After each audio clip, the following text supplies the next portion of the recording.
چہرے اتے مسکراہٹ ہوئے. بندہ مومن کا بندہ مومن کو ملتے وقت خندہ پیشانی سے ملنا، مسکراتے چہرے سے ملنا، فرمایا یہ بھی صدقہ ہے. اور حدیث شریف آپ نے سنی ہوئی ہے، صدقہ بلاؤں کو، بولیے صدقہ بلاؤں کو. چلو ایک ماڑا بندہ ہے وہ تو کوئی شے نہیں صدقہ کرنے واسطے، وہ آپ صدقے دا مستحق ہے، پر اتنا تے کر سکتا ہے نا پھر کوئی بہن بھرا آوے تے خوشی نال ملے.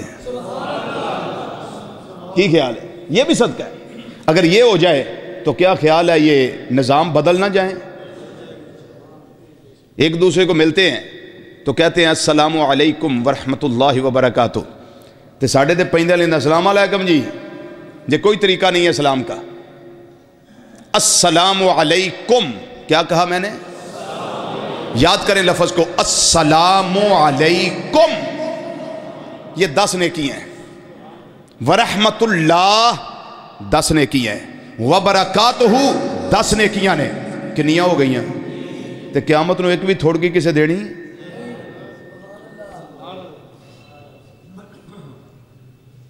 اے تے روز مسلمانہ دی ایک دوسرے کو لاٹری نکل ہوندی، بانڈ ہی نکلتا روز. السلام علیکم ورحمت اللہ وبرکاتہ ایسے سلام لیا کریں، اور جواب دینے والا بھی ایسے جواب دے، وعلیکم السلام ورحمت اللہ وبرکاتہ. جواب دے. جب میں آپ کو کہوں السلام علیکم ورحمت اللہ وبرکاتہ، اس کا ایک معنی ہے، توجہ ہے. یہ جو فیض ہے یہ حضرت یوسف علیہ السلام کا فیض ہے. اس نقطے سے جو میں آپ کو تقسیم کر رہا ہوں، اس کا ایک معنی ہے.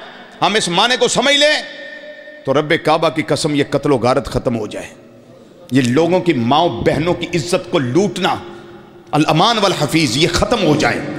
یہ جھگڑے، یہ فساد، یہ دنگے، ہر شے ختم ہو جائے جب ہم السلام علیکم کے معنی کو سمجھ جائیں.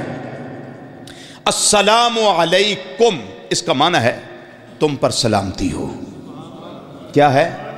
تم پر سلامتی ہو. اس کا ایک معنی یہ بنتا ہے کہ بھائی جان السلام علیکم، میری طرفوں تو انو سلامتی ہے. زندگی میں کبھی میری طرف سے فکر نہ کرنا کہ میں تمہیں تکلیف پہنچاؤں گا، کبھی نہیں. السلام علیکم میری طرف سے جناب تمہارے لیے سلامتی ہے. تمہارا مال، تمہاری عزت، تمہاری آبرو، تمہارے بیٹے، تمہاری بیٹیاں، تمہارے احباب، تمہارے گھر والے، تمہارا مال اسباب میری طرف سے ہمیشہ کے لیے سلامت ہے. میری طرف سے کبھی فکر نہ کرنا. اور جواب دینے والا کہے وعلیکم السلام، اس کا مطلب یہ ہے اگر تمہاری طرف سے ہمیں کوئی فکر نہیں، پھر جناب ہماری طرف سے تمہیں بھی کوئی فکر نہیں ہے. اب مجھے اللہ کے گھر میں بیٹھے ہیں، بتائیے یہ کنسپٹ انسان کے ذہن میں کلیئر ہو جائے اور یہ بیٹھ جائے اور یہ جگہ پالے، دل میں گھر کر جائے، تو بتائیے کیا یہ ساری بدماشیاں ختم نہیں ہو جاتی؟ بولیے ہو جاتی ہیں. یہ حضرت سیدنا